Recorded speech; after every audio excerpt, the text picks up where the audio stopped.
Haujambo mtazamaji, karibu katika dondoo la habari za leo kutoka duniani kote. Israel yamuua kijana wa Kipalestina. Jeshi la Israel limesema limemuua mtu mmoja katika operesheni ya usiku kucha mjini Nablus, Ukingo wa Magharibi, baada ya mtu huyo kurusha kifaa cha mlipuko. Wizara ya Afya ya Palestina imethibitisha kifo cha kijana wa miaka 19 katika kambi ya wakimbizi ya Askar.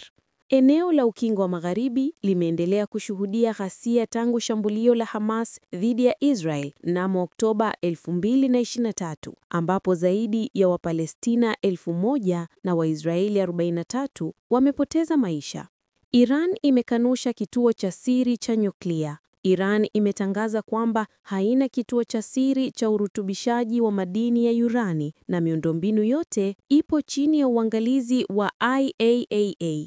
Kauli hii imejiri baada ya ripoti za vyombo vya habari vya Marekani kuonyesha uwepo wa kituo cha siri chini ya ardhi karibu na Natanz. Iran imeonya kuwa itakagua uhusiano wake na IAEA iwapo azimio la kupinga litapitishwa.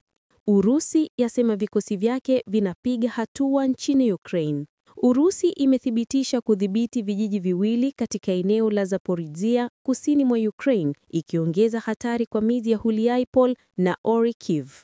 Ukraine inajaribu kuimarisha ulinzi wake dhidi ya mashambulizi ya drone na makombora kutoka Urusi. Urusi inadai kudhibiti karibu 75% ya Zaporizhia. Ujerumani yaadhimisha siku ya kitaifa ya maombolezo. Bunge la Ujerumani limeadhimisha siku ya kitaifa ya maombolezo kwa wahanga wa vita na machafuko, bendera zikipepela nusu mlingoti. Hafla hiyo ilifunguliwa na Rais wa Italia, Sergio Mattarella, na hotuba maalum kutoka Rais Frank-Walter Steinmeier. Ukraine yapambania mpango wa kubadilishana wafungwa na Urusi. Ukraine inajaribu kurejesha mpango wa kubadilishana wafungwa na Urusi, ikitarajia kuachiliwa wa Ukraine 1,200. Mashauriano yamefanyika nchini Uturuki na Umoja wa Falme za Kiarabu, lengo likiwa wa Ukraine warudi nyumbani kusherekea Krismasi na mwaka mpya. Lebanoni yawasilisha malalamiko UN dhidi ya Israeli.